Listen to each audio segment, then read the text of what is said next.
All right, everybody. I just decided to make a quick video about these Alabama coaching changes. I know that that's gotten everybody in this huge uproar. I've been getting bombarded with text messages and phone calls. And just to start, I want you guys to know that does not bother me a bit. You're always free to reach out to me. If I have the ability at that moment to reply, I certainly will. I don't always. Sometimes I'm pretty busy, but I will certainly get back to you as soon as possible. So, don't feel like you're inconveniencing me in some sort of way. You're definitely not. I'll welcome it. But I have gotten a lot of texts and calls and Facebook messages and tweets and all sorts of things with people freaking out about this, all these coaching changes that's going on in Tuscaloosa. The first is obvious. We've known it for a while. Mike Locksley, the offense coordinator, he accepted the head coaching job at Maryland. Like I said, we've known that for a while. It's been the guys that have come after that have people freaking out. Starting with Josh Gaddis, he was the wide receivers coach, an excellent recruiter, kind of one of the big up-and-comers on Alabama's staff. He was originally going to follow Locksley to Maryland to become his offensive coordinator, but ultimately at the last second decided to pivot. He's joining Jim Harbaugh at Michigan to be their offensive coordinator. That was an excellent get for them, at the last second. That's got people freaking out, though. And then, of course, you got Brent Keys. He's going back to his alma mater to be the offensive line coach, if I'm not mistaken. He was Alabama's offensive line coach and a decent one. But, yeah, he's decided to leave. That was not a huge surprise, I guess. But the biggest one is, of course, Dan Enos. He was the quarterback coach that really helped both Tua Tagovailoa and Jalen Hurts really take a lot of positive steps as far as their development as quarterbacks, especially Jalen Hurts. He was night and day better than he was last year. And so that he was going to become Alabama's offensive coordinator when Mike Locksley left. He decided that he would rather go be with Manny Diaz down in Miami and become the Hurricanes offensive coordinator. So that's been a huge kind of change. It was completely unexpected. There have been some rumors that Georgia was going after him to be their offensive coordinator after Jim Chaney left, but people thought that they were going to be able to, Alabama was going to be able to retain him, and they weren't able to do it, and that has people freaking out. First of all, I want to say Alabama's offensive coordinator position and a lot of these position coaches, they're all going to be highly sought after. That's what you have to understand.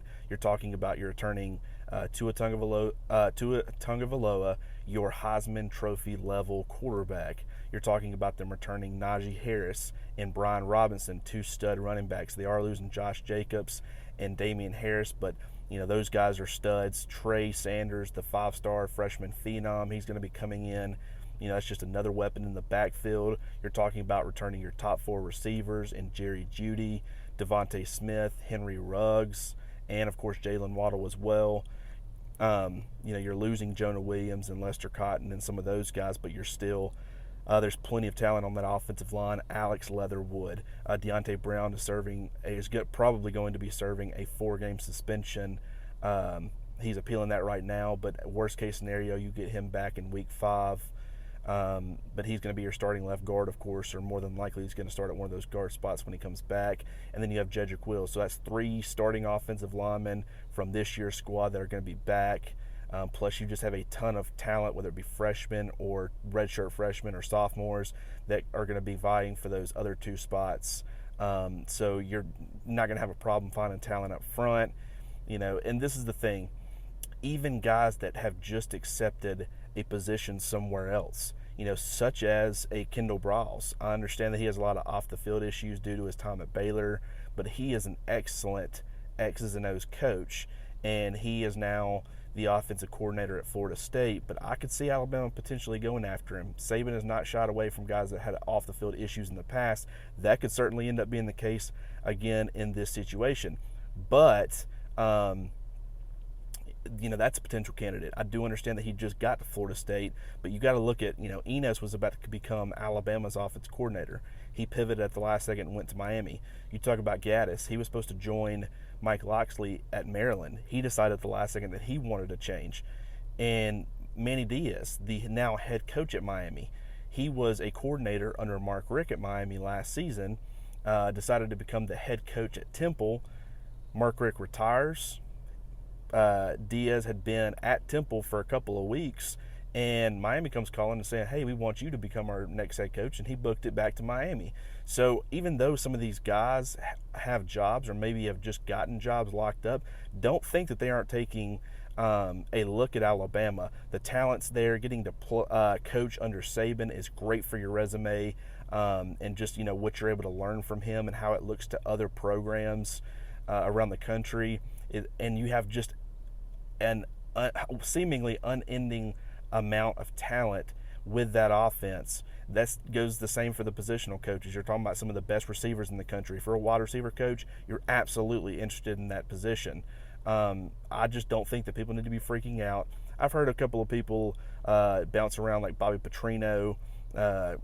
Honestly, I don't think that his and Saban's personality would necessarily mix, but from an X's and O's standpoint, it could end up being a solid hire.